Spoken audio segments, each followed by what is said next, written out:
உலகம் பாலும் தேனும் ஓடுகிற ஒரு சூழ்நிலையாக இருந்தது.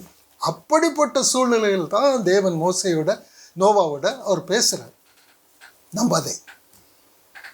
அவர் சொன்ன உடனே அவர் நம்பிக்கையின் தேவன். உலகம் நியாயம் தீர்க்கப்பட்டிருக்கிறது. நீ நம்பி இருக்கிற இந்த உலகம் எந்த நேரத்திலும் உன்னை கைவிடும், உனக்கு அழிவு வரும். அதற்கு முன்னாடி நீ தப்பித்துக்கொள்.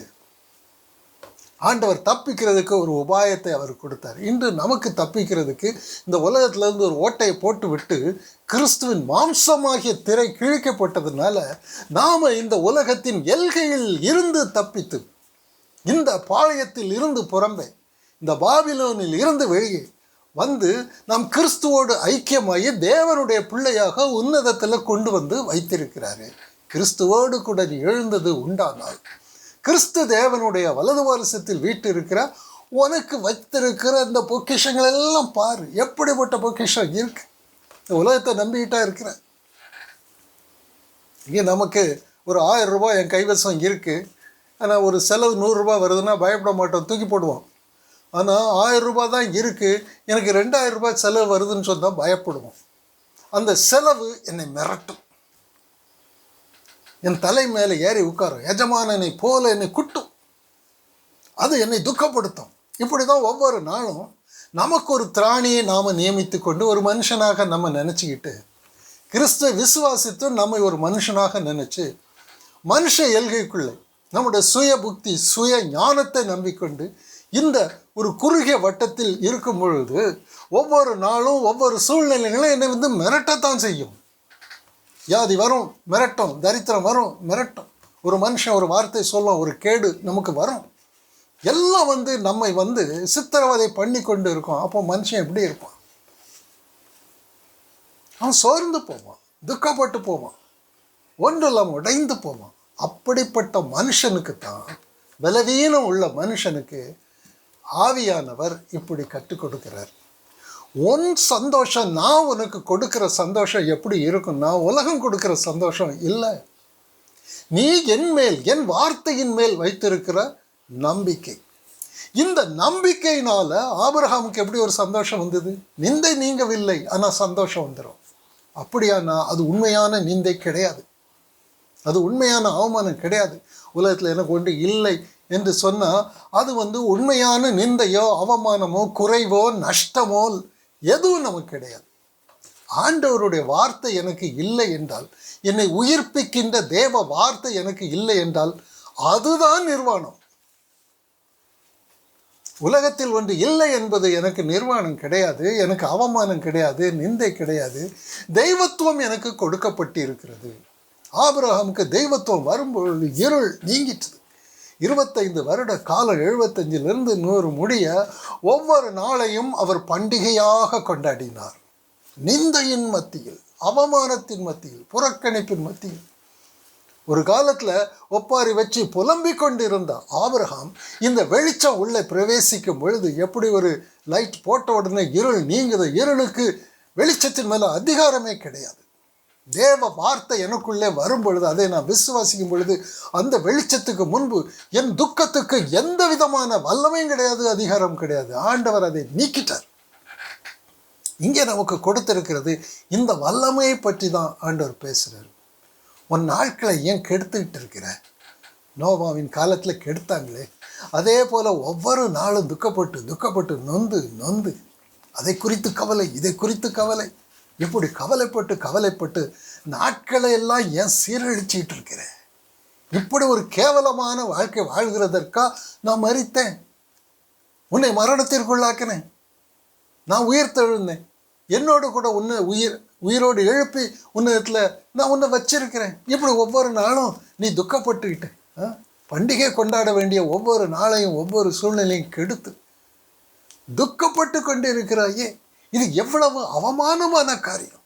ஒரு புறஜாதியினன் அப்படி இருந்தால் சரி, அவனு ஒன்று இல்லை, அவனுடைய ஆதாரம் அவ்வளோதான், அவன் அப்படி இருப்பான். ஆனால் கிறிஸ்து கொடுக்கப்பட்ட பின்பு அந்த கிறிஸ்துவை உபயோகிக்காத எந்த ஒரு கிறிஸ்தவனும் எவ்வளவு ஒரு தரம் குறைந்த ஒரு வாழ்க்கையில் இருக்கிறான்.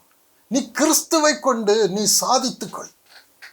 நான் உனக்குள்ளே தெய்வத்துவத்தின் பரிபூரணம் எல்லாம் சரீர பிரகாரமாக கிறிஸ்துவுக்குள் இருக்கிறது. அந்த கிறிஸ்துவுக்குள் நாம் பூரணமாக்கப்பட்டிருக்கிறோம், சம்பூரணமாக்கப்பட்டிருக்கிறோம். கொலோசியர் 2வது அதிகாரம் 8-9 இங்கே பார்க்குறோம். அந்த அதிகாரம் முழுவதுமே வஞ்சக வாழ்க்கையில் இருந்து விடுதலை அடைய வேண்டும் என்பதற்காகவே லவோதிக்கேயா சபைக்கு எழுதி இது எல்லா பரிசுத்தவான்களும் வாசிக்க வேண்டும் என்று ஆண்டவர் சொல்லியிருக்கிறார். அதில் எவ்வளவு வஞ்சகங்கள் இருக்கு, நாட்களை எல்லாம் கெடுத்து கொண்டு இருப்பாங்க.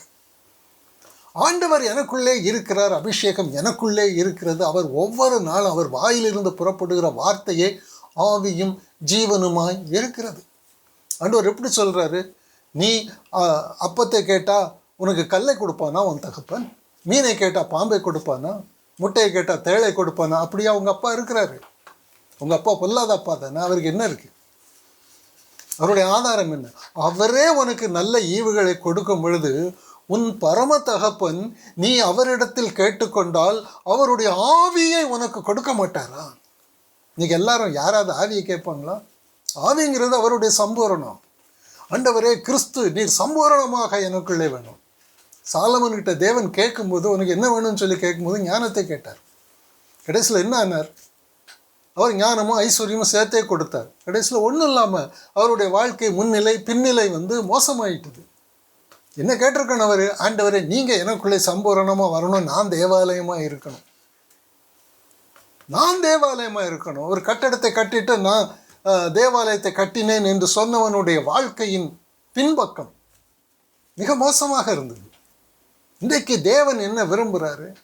அவர் எனக்குள்ளே வாசமாக இருந்தால் தெய்வத்துவம் முழுவதும் ஆல்ஃபாவும் ஒமேகாவும், முதல் எழுத்தும் கடைசி எழுத்தும் அவராக எனக்குள்ளே இருப்பார்.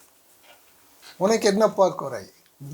வானமும் பூமியும் ஒழிந்து போனால் கூட தெய்வத்துவம் அவ்வளோ பொக்கிஷமாக உனக்கு இருக்கே. நிலையான சந்தோஷம் உனக்கு இருக்கே, நிறைவான சந்தோஷம் இருக்கே உனக்கு. நம்பிக்கையினால் வரும் சந்தோஷம். இது உலகத்திலிருந்து வருகிற சந்தோஷம் இல்லை, பரத்திலிருந்து வருகிற சந்தோஷம். அவர் வார்த்தை என்ன சொல்லியிருக்கு? 75 வயது ஆனால் கூட உனக்கு சந்ததி உண்டு, அந்த சந்ததி வானத்தின் நட்சத்திரங்களைப் போல இருக்கும், கடற்கரை மணலை போல இருக்கும் என்று சொன்ன அந்த வார்த்தை நம்புகிறதுக்கு சுத்தமாக ஏதுவாக இருக்கவே இருக்காது. ஆனால் நம்பிக்கையினால் உண்டாகும் சந்தோஷம், நம்பிக்கையினால் உண்டாகும் சமாதானம், நம்பிக்கையினால் உண்டாகும் இளைப்பாறுதல் ஆபிரகாமுடைய இருதயத்தை ஆட்கொண்டதுனால அவர் இருள் நீங்கி ஒவ்வொரு நாளையும் அவர் பஸ்கா ஆட்டை புசிக்கிற அந்த பண்டிகையை போல ஒவ்வொரு நாளும் பஸ்கா ஆடாகிய கிறிஸ்து அவருடைய வார்த்தை புசிக்கிற இந்த விசுவாசத்தினால் அநேகருக்கு இந்த காரியங்கள் எல்லாம் நம்புவதற்கு ஏதுவாக இருக்காது. ஆண்டவரே அப்படித்தான் சொல்கிறாரு, என்னுடைய சுவிசேஷம் அநேகருக்கு இடரலை தான் உண்டாக்கும். அவர்கள் இடறுதலுக்கு ஏதுவான கல்லில் இடறினார்கள். இதோ இடறுதற்கு ஏதுவான கல்லையும் தவறுதற்கு ஏதுவான கண்மலையும் சியோனில் வைக்கிறேன். என் நிமித்தம் இடரல் அடையாது இருக்கிறவன் பாக்கியவான். என்னை விசுவாசிக்கிறவன் ஒரு நாளும் கெட்டு போவது இல்லை. கேடு இருக்கும், ஆனால் அவருடைய வார்த்தை கிறிஸ்து எனக்குள்ளே இருக்கும் பொழுது சொல்கிறாரு, தேவனுடைய வார்த்தை பெற்றுக்கொண்ட நீங்கள் தேவர்களாயிருக்கிறீர்களே. யோவான் 10வது அதிகாரம் 34, 35, 36 யூதர்கள் அவரிடத்துல கேட்கும்போது அவர் அப்படிதான் சொல்கிறார், தேவனுடைய வார்த்தை உனக்கு இருக்கா? அப்போ உனக்கு நீ எவ்வளோ வல்லமை உள்ளவன், அதை எடுத்து உபயோகிக்க தெரியாது. உலகத்தில் உள்ளதை தானே கேட்குற, அது உனக்கு சந்தோஷத்தை கொடுக்குமா? உனக்கு நிம்மதியை கொடுக்குமா? அது யாக்கோபின் கிணறு தானே, அந்த கிணத்துல உனக்கு என்ன லாபம்? அதில் பக்தி உண்டு, யாக்கோபின் கிணற்றில் பக்தி உண்டு, எல்லாம் உண்டு. தாகத்தை தீர்க்கும் ஒரு காலம் வரைக்கும் தான். உன் சந்தோஷம் உலகம் தருகிற சந்தோஷம் வஞ்சிக்கக்கூடிய சந்தோஷமும் சமாதானமாக இருக்கும். ஆண்டவர் நமக்கு கொடுக்கிற இந்த சந்தோஷம் சமாதானம் நிலையானதாக இருக்கும். நம்முடைய கண்கள் திறக்கப்படும். பவுல் அப்போஸ்தலர் நரகமாக இருக்கும், நம்முடைய வாழ்க்கையை நரகமாக்குவோம். அது நமக்கு யாரும் கற்றுக் கொடுக்கவே வேண்டாம், அது நமக்கு தெரியும். அதன் விளைவு நித்திய அக்கினிக்கும் அது என்னை வழி நடத்தும். இவைகளில் இருந்து தப்பித்து கொள்ளும்படியாக நோவோடு ஆண்டவர் பேசும் பொழுது அவர் எப்படி பிழை உண்டாக்கினாரோ அதே போல் ஆண்டவர் நமக்கு ஒவ்வொரு நாளும் அவர் பாதத்தில் போய் கற்றுக்கொள்ளணும். யாராவது ஒரு மனுஷன் நமக்கு பிரசங்கம் பண்ணுவார், அதை கேட்கணுங்கிறது, அந்த பழைய காரியத்தை அதெல்லாம் புளித்தமாதை புறம்பே தள்ளுங்க. இப்போ கிறிஸ்து நமக்குள்ளே இருக்கிறார், நான் அவர்கிட்ட கேட்பேன். இவர் பிரசங்கத்தை நான் ஏன் கேட்கணும்? அது எனக்கு தேவையில்லை. எனக்கு கிறிஸ்து இருக்கிறார், அவர் எனக்கு கற்றுக் கொடுப்பார் என்று அவரிடம் கற்றுக்கொள்கிறவர்கள் நல்ல ஒரு ஐக்கியமாக இருப்பாங்க. அப்படிப்பட்ட ஒரு கல்வி நமக்கு வேணும், அப்படிப்பட்ட ஒரு ஐக்கியமும் வேணும். ஒவ்வொரு நாளும் நாம் இருளில் இருக்கிறவர்களாக இல்லாமல் இருளில் இருந்து வெளிச்சத்தை பிரகாசிக்கிறவர்களாக மாறும்படியாக கர்த்தர் நமக்கு நாட்களை கொடுத்திருக்கிறார். ஒரு நாளை கூட விரயம் ஆக்காதபடிக்கு, கிருபையை விருதாவாக்காதபடிக்கு அந்த இளைப்பாறுதலுக்குள் பிரவேசிப்போம். ஆமென். கர்த்தருக்கு ஸ்தோத்திரம்.